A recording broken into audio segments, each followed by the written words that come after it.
Good morning बच्चों। बेटा अपन पढ़ रहे हैं हमारी पुस्तक सामाजिक विज्ञान के पाठ इतिहास में पाठ दो का नाम है संघर्षकालीन भारत। उसमें आज हम पढ़ेंगे मुगल कालीन भारत। ठीक है, इससे पहले हमने पाठ 2 में दिल्ली सल्तनत पढ़ा था। हमने देखा दिल्ली सल्तनत पर 5 राजवंशों का शासन हुआ और अंतिम जो राजवंश था वो था लोधी वंश। लोधी वंश का अंतिम शासक था इब्राहिम लोधी और इब्राहिम लोधी पर जो है 1526 में बाबर ने आक्रमण किया। बाबर फरगना का शासक था। दोनों के मध्य जो है 1526 में पानीपत का प्रथम युद्ध हुआ जिसमें बाबर विजय हुआ और इब्राहिम लोधी हार गया। दिल्ली सल्तनत का अंत हो गया इस युद्ध के बाद और भारत में मुगल साम्राज्य की स्थापना हो गई। तो आज हम इसी को देखेंगे, मुगल कालीन भारत को, कि 1526 में पानीपत के प्रथम युद्ध के बाद भारत में मुगल साम्राज्य की स्थापना हुई। और मुगल साम्राज्य कब तक चला? 1526 से 1858 तक। 1857 की क्रांति हुई थी ना हमारी, उसमें भी हमने देखते हैं कि बहादुर शाह जफर मुगल सम्राट दिल्ली का बादशाह था, तो उस समय तक था ये, जब तक अंग्रेजों का शासन हुआ ना हमारे। तो अब देखो मुगल कालीन भारत।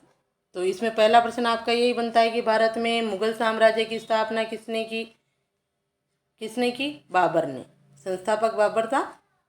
और पानीपत के प्रथम युद्ध को युगांतकारी युद्ध भी कहते हैं क्योंकि इसके बाद जो है एक युग यानी दिल्ली सल्तनत का अंत हो गया और भारत में मुगल साम्राज्य की स्थापना हो गई। तो देखो बाबर का परिचय देख लो एक बार। बाबर का पूरा नाम जहीरुद्दीन मोहम्मद बाबर था और ये फरगना का शासक था। और पिता की तरफ से ये तैमूर का वंशज था और माँ की तरफ से चंगेज खां का वंशज था। और तैमूर और चंगेज खां दोनों ही जो है शक्तिशाली राजवंश थे। तो दोनों में का जो वंशज बाबर था। तैमूर के बारे में हमने देखा था ना, फिरोज शाह तुगलक के शासनकाल में तैमूर के आक्रमण हुए। फिर वो खिज्र खां को प्रतिनिधि नियुक्त करके लूटपाट के यहाँ से चला गया और खिज्र खां ने सैयद वंश की स्थापना की। मंगोल चंगेज खां के बारे में भी अपन ने इल्तुतमिश के समय देखा था, इल्तुतमिश पढ़ा था जब। तो इस तरह बाबर जो है 2 शक्तिशाली राजवंशों का शक्तिशाली शासक था। तो ये तो बाबर का परिचय हो जाता है। ये बेटा 4 अंक का प्रश्न इस बार आ गया, बाबर की उपलब्धियां। ठीक है, उपलब्धियां क्या है? 1526 में पानीपत का प्रथम युद्ध लड़ा, उसमें विजय हुआ। 1527 में इसने खानवा का युद्ध लड़ा राणा सांगा के साथ, उसमें विजय हुआ। 1528 में इसने जो है चंदेरी के मेदिनी राय के साथ युद्ध लड़ा और उसमें भी जो है मेदिनी राय को परास्त कर दिया, बाबर विजय हुआ। 1529 में घाघरा का युद्ध लड़ा अफगानों के साथ, उसमें भी अफगानों को परास्त कर दिया। 4 उपलब्धियां, 4 साल ही रहा। 1530 में तो बाबर की मृत्यु ही हो गई थी। ठीक है, तो ये चारों उपलब्धियां हैं। ये 4 अंक का प्रश्न तो आ चुका है इस बार, लेकिन 1 नंबर का कोई सा भी प्रश्न बन सकता है आपके। तो एक बार देखो, आप बाबर किताब खोल लो। बाबर के जो ये मुगल वंश के शासक हैं ना, इनके नाम भी क्रम से याद रखना आप। बाबर के बाद हुमायूं के बाद अकबर के बाद जहांगीर के बाद शाहजहां और शाहजहां के बाद औरंगजेब। ये 6 जो है मुगल वंश के शक्तिशाली शासक थे और औरंगजेब के बाद जो है कमजोर शासक आने लग गए थे। तो ये 6 शासक हम जो है अपनी बुक में पढ़ेंगे। कौन कौन? बाबर, हुमायूं, अकबर, जहांगीर, शाहजहां और औरंगजेब। और क्रम से नाम याद रखना और काल भी याद रखना इनका। तो अब देखो, सबसे पहले बाबर 1526 से 1530 तक। बाबर 1526 ईस्वी में पानीपत के प्रथम युद्ध में इब्राहिम लोदी को परास्त कर भारत में मुगल साम्राज्य का संस्थापक बना। ये तुर्क मुसलमान था, तैमूर का वंशज था। चगुताई तुर्क वंश से संबंधित होने के साथ साथ मंगोल सेना नायक चंगेज खां के वंश से भी इसका ताल्लुक था। इसकी माँ चंगेज खां की वंशज थी। ये भी बताया मैंने आपको। जहीरुद्दीन मोहम्मद बाबर, अंडरलाइन कर लो पूरा नाम। जहीरुद्दीन मोहम्मद बाबर प्रारंभ में पिता की मृत्यु के बाद फरगना की गद्दी पर बादशाह की उपाधि के साथ बैठा। ये तैमूर वंशीय प्रथम शासक था जिसने बादशाह की उपाधि धारण की। बाबर ने, अंडरलाइन कर लो इस पे। बादशाह की उपाधि धारण करने वाला पहला तैमूर वंशीय शासक था। ये भी आपके 1 नंबर का प्रश्न बन सकता है कि बादशाह की उपाधि धारण करने वाला तैमूर वंशीय शासक कौन था? बाबर।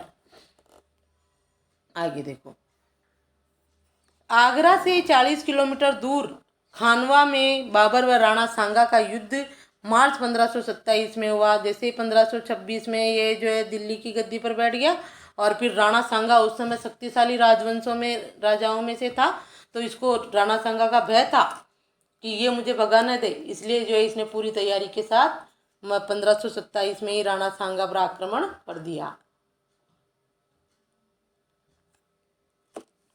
देखो आगे, बाबर ने ये युद्ध, खानवा का युद्ध का भी 4 अंक का प्रश्न बन सकता है बेटा आपके। तो इसे बाबर ने ये युद्ध तुलगुमा पद्धति से लड़ा, जिहाद का नारा दिया, और विजय होने के बाद गाजी की उपाधि धारण की। 4 अंक का भी पूछा जा सकता है कि खानवा का युद्ध कब और किस किस के मध्य हुआ और उसका वर्णन कीजिए, तो ये सारा वर्णन है। और छोटा प्रश्न भी बन सकता है हर चीज का, कि किस युद्ध के बाद बाबर ने जो है गाजी की उपाधि धारण की। कि गाजी की उपाधि देखो क्या होती है। खानवा के युद्ध में जैसे ही राणा सांगा से जीत गया ना ये, तो जो राणा सांगा के सैनिक थे उनकी जो है सबके सिर कटवाए, और उन सिर की ऊंची एक गद्दी बनवाई, और उस पर बैठ के अपने आप को गाजी कहा इसने। ऐसे थे तुर्क मुसलमान थे। ठीक है, देखो आगे।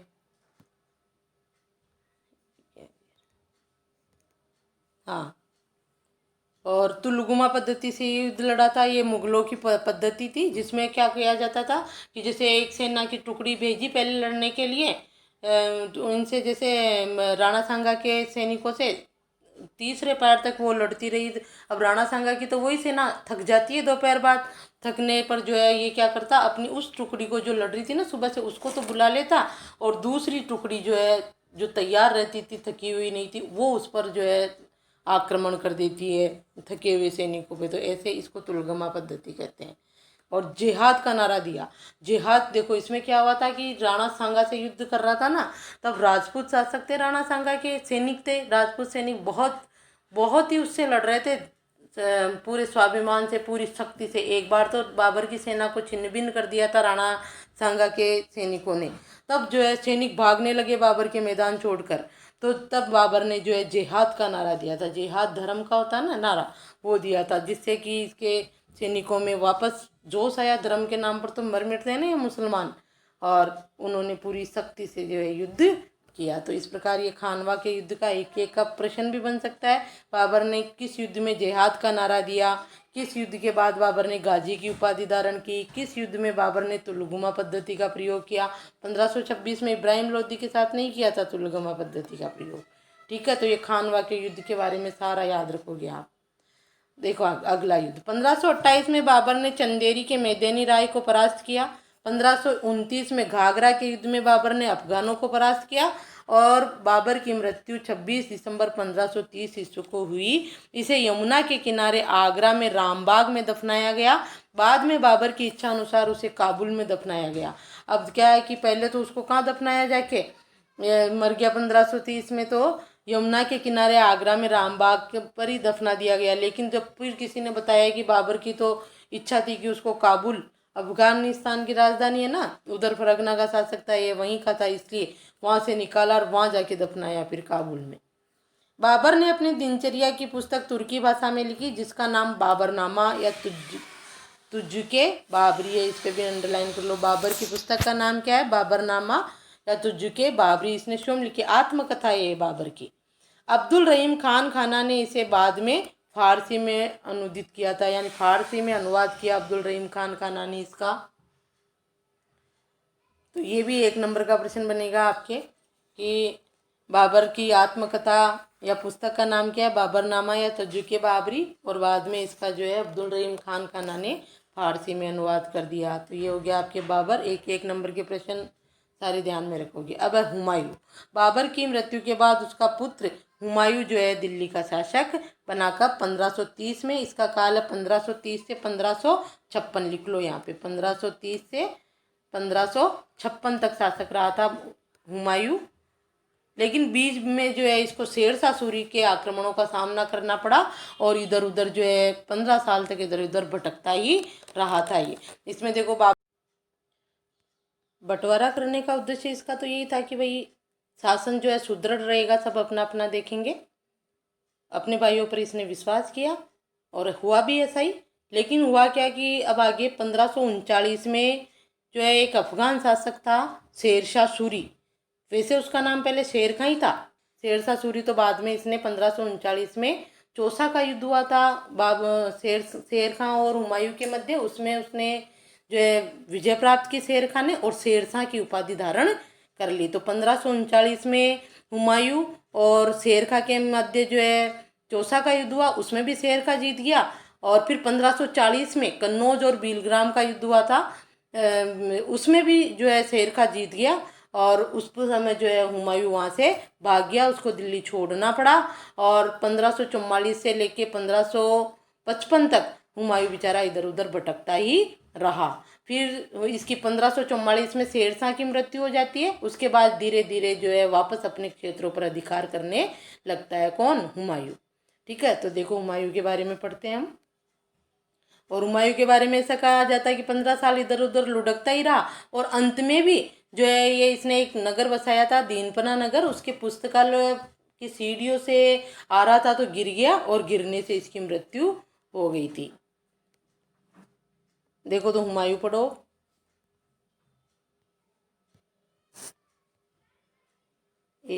हाँ, बाबर के बाद उसका पुत्र नासिरुद्दीन हुमायूं शासक बना। अंडरलाइन कर लो, इस पे पूरा नाम इसका नासिरुद्दीन हुमायूं।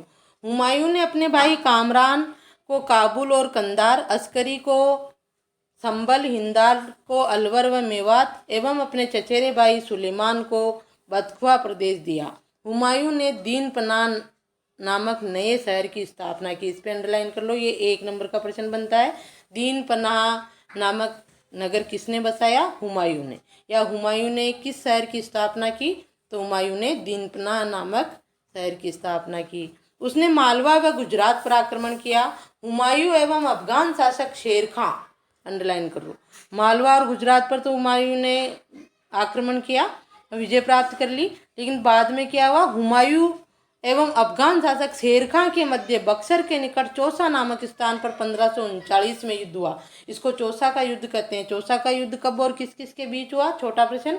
चौसा का युद्ध 1539 में मुगल शासक हुमायूं और अफगान शासक शेर खां के मध्य हुआ। इसमें हुमायूं पराजित हुआ और शेर खां जीत गया और उसने शेरशाह की उपाधि धारण कर ली। देखो, इसमें मुगलों की पराजय हुई। चौसा की जीत के बाद शेर खान ने शेरशाह की उपाधि धारण कर ली की और अपने नाम के सिक्के चलाए। शेरशाह का वास्तविक नाम फरीद था। देखो, वास्तविक नाम तो क्या था? फरीद था। और शेर खां नाम कैसे पड़ा वो हम आगे पढ़ेंगे कि इसने जो है एक निहत्थे शेर को मार दिया। निहत्था मतलब खुद ने जो है, इसके पास कोई अस्त्र शस्त्र नहीं थे और जो है शेर से युद्ध कराया। तो उसमें इसकी भी एक कहानी है।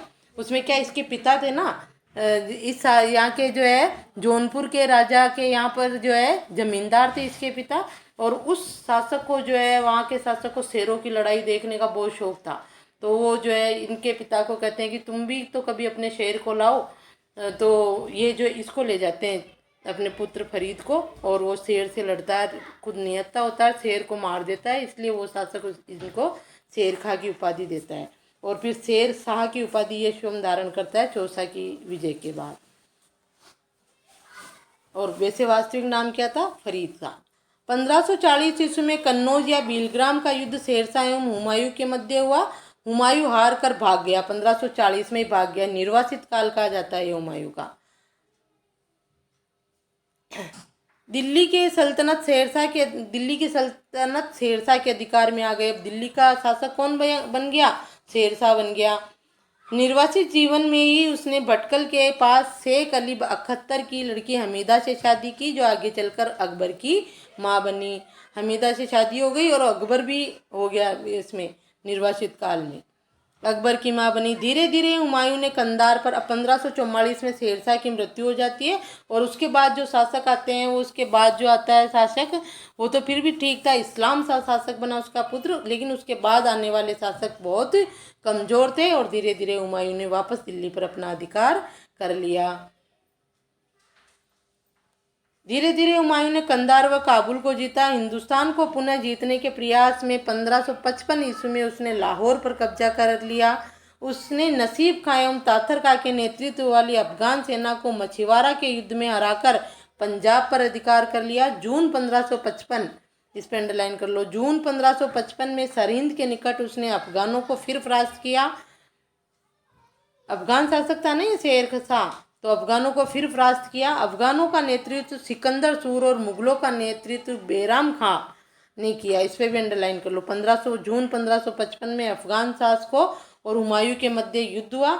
उसका में जो है अफगानों का नेतृत्व सिकंदर सूर कर रहा था और मुगलों का बैराम खां कर रहा था। और इसके बाद जो है 23 जुलाई 1555 ईस्वी को हुमायूं दूसरी बार दिल्ली की गद्दी पर बैठ गया। इसके बाद जो है ये जीत गया। जून 1555 में तो ये युद्ध हुआ ही था। ये दोनों नेतृत्व कर रहे थे अलग अलग सेना का, और ये युद्ध किसने जीता? हुमायूं ने।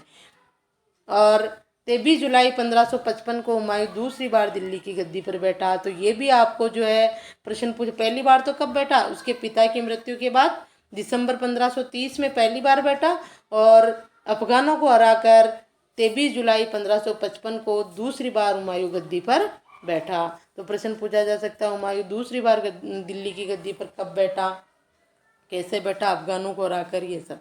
लेकिन कुछ समय बाद ही 24 जनवरी 1556 कुछ ही समय शासक रहा। वह दीन पनाह में पुस्तकालय की सीढ़ियों से फिसल गया और गहरी चोट के कारण मर गया। हुमायूं अफीम के नशे में चूर रहता था। वह ज्योतिष में भी आस्था रखता था, इसलिए उसने सप्ताह में 7 दिन 7 रंग के कपड़े पहनने का नियम बना रखा था। थोड़ा अंधविश्वासी भी था, तो सप्ताह में 7 दिन अलग अलग कलर के कपड़े, जैसे कोई ज्योतिषी बताते थे वैसे पहनता था।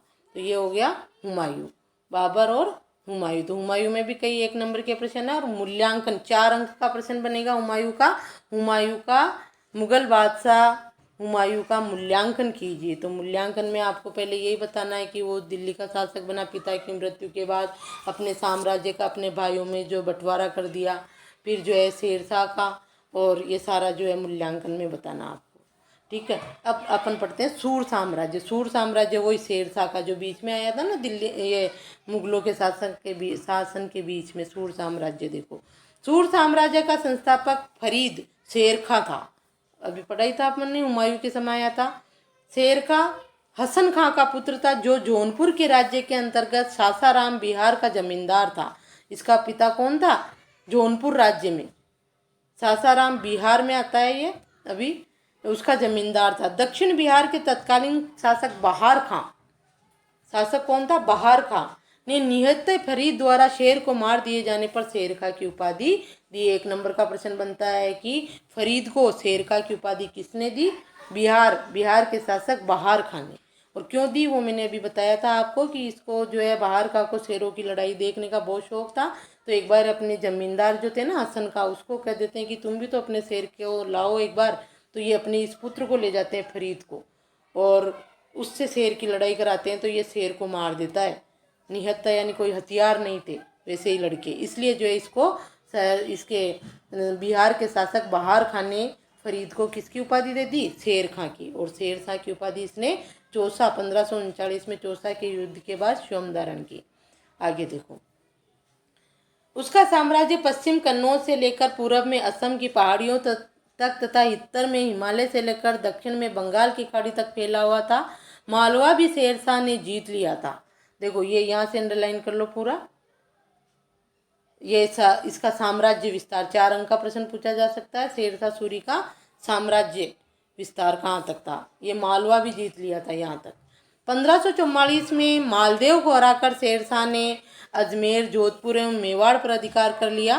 शेरशाह ने मालदेव से युद्ध बड़ी मुश्किल से जीता था, जबकि जेता कुपा ने वीरतापूर्वक संघर्ष किया। तभी शेरशाह ने कहा था, मैं मुट्ठी भर बाजरे के लिए हिंदुस्तान की सल्तनत खो देता। 1544 में शेरशाह और ये कहाँ का? मारवाड़ का शासक मालदेव, इन दोनों के मध्य हुआ 1544 में गिरी सुमेल का युद्ध कहते हैं इसको, गिरी सुमेल। 1544 में गिरी सुमेल का युद्ध हुआ। ये क्या नाम, शेरशाह सूरी और मालदेव के मध्य। ये युद्ध जो है शेरशाह जीता, लेकिन बड़ी मुश्किल से जीता था। ये हारने ही वाला था। इसने कूटनीतिक चाल चली थी, चाल चलकर ये युद्ध जीत गया था। तो जीतने के बाद इसने ये कहा था, मैं मुट्ठी भर बाजरे के लिए हिंदुस्तान की सल्तनत खोल देता। ये इंपॉर्टेंट क्वेश्चन बनता है बेटा। ये शब्द किसके हैं? किसने कही? मैं मुट्ठी भर बाजरे के लिए हिंदुस्तान की सल्तनत खो देता। ये शब्द किसने कहे? शेरशाह सूरी ने। कब कहे? 1544 में मालदेव के साथ घिरी सुमेल के युद्ध में बड़ी मुश्किल से विजय प्राप्त करने के बाद जो है शेरशाह सूरी ने ये शब्द कहे। ठीक है। इसने जेता और कूपा, ये भी प्रश्न बनेगा 1 नंबर का। जेता और कूपा कौन थे? मालदेव के जो है वीर सैनिक थे जेता और कूपा। किसके? मालदेव के। तो ये जो है इस तरह से कूटनीतिक चाल चली थी यहाँ पर उसने, और मालदेव को ये कह दिया कि तुम्हारे जो सैनिक है, सेनापति है, वही हमारी तरफ मिल रहे हैं। ऐसे रातों रात मालदेव को इस प्रकार की सूचना जो है गुप्त इनसे जो गुप्तचरों द्वारा ऐसे झूठी सूचना पहुंचा दी थी शेरशाह ने। जीत रहा नहीं था ना, तो यहाँ पर मालदेव की गलती यही थी कि इसने उस झूठी सूचना पर जो है क्या कर लिया था? विश्वास कर लिया था, और खुद जो है मैदान छोड़कर वहाँ से निकल गया। और ये बाद में जेता और कूपा इसकी तरफ से बहादुरी से लड़े और वीरगति को प्राप्त हुए थे। तो जेता और कूपा कौन थे? मालदेव के से वीर सैनिक। ये मुट्ठी भर बाजरे वाला आप कर ही लोगे, अंडरलाइन कर लेंगे। आगे देखो, मेवाड़ पर उसका सांकेतिक अधिकार ही हो पाया था। 1544 ईस्वी में कालिंजर के युद्ध में बारूद में विस्फोट होने से शेरशाह की मृत्यु हो गई। 1544 में ही शेरशाह की क्या हो गई? मृत्यु हो गई। इस पे अंडरलाइन कर लो आप, 1544 में मृत्यु शेरशाह की। शेरशाह के बाद इस्लाम शाह शासक बना और 1553 तक जो है उसने शासन किया। लेकिन बाद में अयोग्य उत्तराधिकारियों के आपसी संघर्ष से सूर साम्राज्य का पतन हुआ। शेरशाह के सुधार एवं निर्माण कार्य, बेटा ये भी 4 नंबर का प्रश्न बनता है। शेरशाह के सुधार एवं निर्माण कार्य, देखो अंडरलाइन कर लो यहाँ पे। शेरशाह के सुधार एवं निर्माण कार्यों को समझिए, पूरा 4 अंक का। उसने भूमि की प्रसिद्ध है, उसने भूमि की माप एवं लगान को व्यवस्थित कर गल्ला बख्शी या बटाई, नस्क मुक्ताई या कनकूत और नकदी या जब्त प्रणाली प्रचलित की। ये सब जो है कर लेने का वो है तरीका, कि कौन कौन से भूमि की नाप करवाई और लगान को व्यवस्थित किया, कैसे क्या क्या किस किस तरह का लगान लिया जाएगा। ये गल्ला बख्शी, बटाई, नस्क, ये सब क्या है? करों के रूप है। यहाँ तक नगद या जब्ती प्रणाली प्रचलित की। 4 बड़ी सड़कें एवं अनेक सरायों यानी धर्मशालाओं का निर्माण करवाया। उसकी सबसे लंबी सड़क बंगाल के सोनार गांव से लेकर पेशावर तक थी, जिसका अस्तित्व आज भी है। ग्रांड ट्रक रोड है ना, यह सड़क ग्रांड ट्रक रोड के नाम से विख्यात है। GT रोड अंडरलाइन कर लो इस पे। यह राष्ट्रीय राजमार्ग 1 है भी, NH फर्स्ट। मुद्रा ढलाई में सुधार करते हुए उसने तांबे का 380 ग्रेन का दाम तथा चांदी का 178 ग्राम का रुपया जारी किया। सासाराम बिहार में एक झील के मध्य अपने मकबरे का निर्माण करवाया। यह मकबरा डमरू की आकृति वाला दिखाई देता है, जिस पर हिंदू मंदिरों का प्रभाव है। ये पूरा आपके यहाँ तक आएंगे, इसके सुधार और निर्माण कार्य। भाई मकबरा बनवाया, उस पर हिंदू मंदिरों का प्रभाव है, यानी शैली में जो मंदिर बनवाए गए, ये सारे जो है शेरशाह सूरी के सुधार और निर्माण कार्य। 4 अंक का इम्पोर्टेंट क्वेश्चन है बेटा ये। शेरशाह सूरी के सुधार और निर्माण कार्यों को समझिए। यहाँ से उत्तर होगा उसका। ये सब उसके जो है ये सुधार ही है। भूमि की नाप करवाई, नाप के अनुसार अलग अलग तरह की कर प्रणाली लगाई, ये सड़क बनवाई, धर्मशालाएँ बनवाई, रोड बनवाई। ठीक है, सुधार और निर्माण कार्य ये सब निर्माण में आएंगे। मकबरा बनवाया, क्या क्या है पूरा यहाँ से यहाँ तक अच्छे से करोगे आप। और 1-1 नंबर के जो भी प्रश्न बन रहे हैं वो भी देखोगे। और ये मैं मुट्ठी भर बाजरे के लिए हिंदुस्तान की सल्तनत खो देता, ये किसके शब्द है? शेरशाह सूरी के। और कौन से युद्ध में विजय प्राप्त करने के बाद कहा ये शब्द उसने? 1544 में जो है मारवाड़ के शासक मालदेव पर गिरी सुमेल के युद्ध में विजय प्राप्त करने पर हुमायूं के मुंह से अनायास ही ये निकल गया, चैन की सांस ली उसने कि ये भगवान जीत गया, नहीं तो अभी दिल्ली पर मालदेव का अधिकार हो जाता, दिल्ली को और खो देता मैं। और मुट्ठी भर बाजरा क्यों कहा? क्योंकि मारवाड़ में होता पैदा क्या होता है? बाजरा ही मिलेगा उसको वहाँ, इसलिए। ठीक है, तो थोड़ा समझने का प्रयास करें, वीडियो देखिए किताब खोल के ढंग से, और 1-1 नंबर के और 4-4 अंक के जो इम्पोर्टेंट क्वेश्चन बताए वो समझे।